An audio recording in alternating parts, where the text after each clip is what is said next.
محمل، جہاں پر مصطفیٰ کمال صاحب کی بات میں جو بنیادی نقطہ ہے وہ صوبے اور صوبوں کے اوپر آگے مزید اگر پیش رفت کرنی ہے اسی سلسلے میں کیا طریقہ کار ہونا چاہیے، لیکن جس طرف وہ اشارہ کر رہے ہیں آئی تھنک اس کو بھی صرف نظر نہیں کیا جا سکتا۔ سوال یہ بھی ساتھ ساتھ کہ کیا اگر درست ہے صوبے بنانا تو اس کے لیے جیسی سگنلنگ ہو رہی ہے اور اشارے ہو رہے ہیں وہ کیا اس سارے معاملے کو ڈیمیج کر رہے ہیں، اور کیا وہ اس درست کام میں بھی کچھ رکاوٹیں پیدا کر رہے ہیں، اور اس کا سدباب کرنے کے لیے کیا کرنا چاہیے؟ دیکھیے رینا، سب سے پہلے جو انہوں نے 26ویں اور 27ویں آئینی ترمیم کی بات کی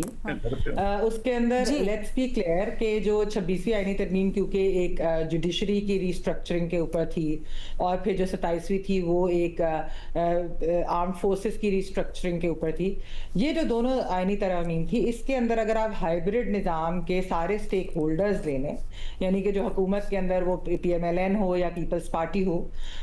اور اس کے علاوہ جو پاورفل کوارٹرز مقتدرہ ہیں، تو وہ سب آن بورڈ تھے ان دونوں چیزوں کے اوپر، ان دونوں ترامیم کے اوپر،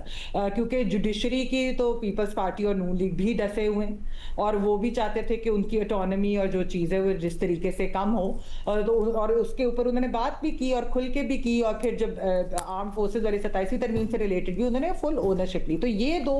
آئینی ترامیم میں سمجھتی ہوں کہ اس لحاظ سے فرق ہے کہ جو وہ یہ صوبائی والی چیز پہ کہہ رہے ہیں کہ اس پہ 28ویں ترمیم اگر آ سکتی ہے اور جنہوں نے کرانا۔ دیکھیں، آپ کو میرا ویو پتہ ہے، میں تو آلریڈی سمجھتی ہوں کہ پرنسپلی یہ بالکل بات صحیح ہے کہ پاکستان کے اندر مزید صوبے یا ایڈمنسٹریٹو یونٹس ہونے چاہیے گورننس کے لحاظ سے، لیکن میں نے وہ بات میں اپنی ریپیٹ کروں گی کہ یہ چیز پولیٹیکل کنسنسس اور نیشنل ڈائیلاگ کے بغیر نہیں ہو سکتی۔ تو آپ کا جو بیسک سوال ہے جو جہاں تک عوامی رائے کی بات ہے لینا، وہ اگر نیشنل ڈائیلاگ جو پولیٹیکل پارٹیز میں جب شروع ہوگا، پارلیمنٹ کے اندر آئے گا، صوبائی اسمبلیوں کے اندر جو بات چیت ہوگی، خالی اور جس طرح میڈیا پہ تو آلریڈی ڈیبیٹ ہو رہی ہے، لیکن یہ کہ اس کے علاوہ بھی سیمینارز ہوں گے، بیٹھکیں ہوں گی جہاں پر عوام کی بھی رائے لی جائے گی، تو میرے خیال میں یہ ایک بہتر طریقہ ہے تاکہ جو بھی چیز فیوچر میں ہو وہ ایک آئینی طریقے سے ہو، نہ کہ یہ کہ عام ٹویسٹنگ سے کوئی اس طرح کا کوئی مس ایڈونچر یا ایسی کوئی چیز کرنے کی کوشش کی جائے جس سے امپوز ہو۔ کیونکہ دیکھیں علینا، آپ نے بھی اس کے اندر جو ہے شروع میں ذکر بھی کیا، اور وہ اس پروگرام میں جس میں مصطفیٰ کمال صاحب تھے اس کے اندر بھی یہ بات ہوئی تھی کہ دیکھیں پیپلز پارٹی تو ویسے ہی اس کو کھل کر اپوز کر رہی ہے اس پلان کو،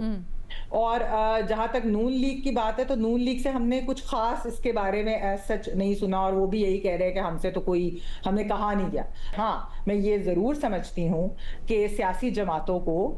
اس چیز کے اوپر ڈیبیٹ کھل کر کرنی چاہیے، پروز اینڈ کونز عوام کے سامنے لانے چاہیے، بتانا چاہیے کہ کیا وجہ ہے کہ وہ نہیں چاہتے۔ جس طرح ہمیں معلوم ہے کہ سندھ کے اندر تو ایک بہت بڑا مسئلہ جو ہے وہ قوم پرست جماعتوں کا بھی ہے اور پیپلز پارٹی کے سیاسی فیوچر کا بھی ہے۔ ہم نے نہروں کے معاملے میں بھی یہ چیز دیکھی تھی، اور اگر سندھ کے بٹوارے کے بارے میں بھی اگر اس طرح کی چیز ہوگی تو پیپلز پارٹی کے اندر اس کے اوپر بہت زیادہ ریزرویشنز ہیں۔ پھر پنجاب کے اندر بھی پی ایم ایل این، ابھی تو خیر اتنا وہ کھل کر بات نہیں ہو رہی، لیکن اس کے اندر بھی آپ دیکھیں نا کہ جب ابھی تو لوکل امپاورڈ لوکل گورنمنٹ نہیں وہ کر رہے، تو صوبوں کی جب اگر بٹوارے کی یعنی کہ پنجاب کے اندر مزید صوبے بننے کی جب بات ہوگی تو وہ بھی ان کی ایک پاور، جو سینٹرلائز پاور کا بڑا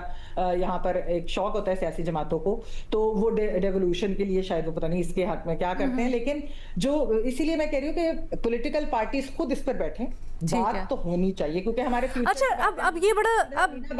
محمل اب یہ بڑا دلچسپ ہے جب آپ کہتی ہیں نا پولیٹیکل پارٹیز بیٹھے